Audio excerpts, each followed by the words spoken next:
let's chat about some of these books I've been reading. If You Love Me by Kimberly Brown. We're following a woman who has been abducted from her infant daughter and her husband. She has been missing for 10 years. After 10 years, she is finally able to escape and get back to her now 10-year-old daughter and her husband, who is now engaged to another woman. So you have that romance element because you have this wife and husband who have been reunited after 10 years. So you're dealing with their romance, you're dealing with their unspoken feelings, and then you have the suspenseful element because the new fiance ain't going for it. I'm not gonna lie, this book had me in my feels because I feel the wife is like, you are my family. I have been missing for 10 years, but I'm here, I'm alive, like I want what's mine. But then you have the fiance who has been in this life, helped raise your daughter, and now you're gonna come back and you're gonna try to take my man? Are you serious? Ate this up. Dawn by Octavia E. Butler.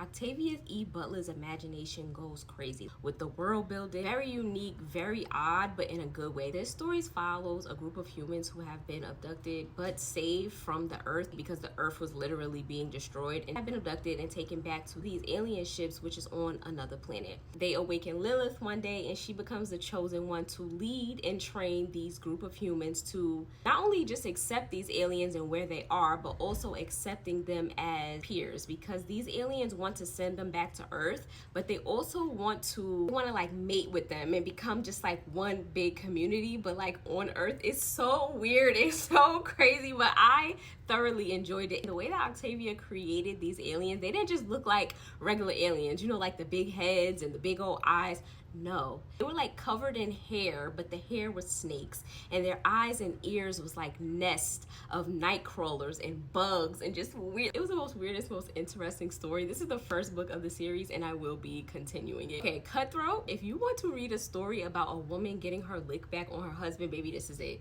Because Eden did not come to play with that man, okay? She saw what she saw. She was in her feels for a bit and then she stepped her cookies up, baby, and it was over for that man. That man will never be the same, okay? His heart is in his ass. His ego is destroyed, shredded to pieces. This is a great get back story. I'm still in that ethic universe. I'm actually on the 4th book now. That book is like somewhere over there, but I love Ethic down. The way that he just builds up black women and the way that he thinks is just like, oh my gosh, he's just like such an amazing man. But of course he's like super traumatized and he just has so many demons that he is fighting on a day-to-day basis. Him and Alani's story, I'm so happy that this 4th book seems like they're getting it together. You know, she wants him to get like closer with God, because I'm not gonna lie, about the 3rd book, baby, I was over the back and forth. Like, okay, Alani girl, like I get it, I understand, but if you're gonna be with me and be with me, and if you're not, just go on with yourself somewhere.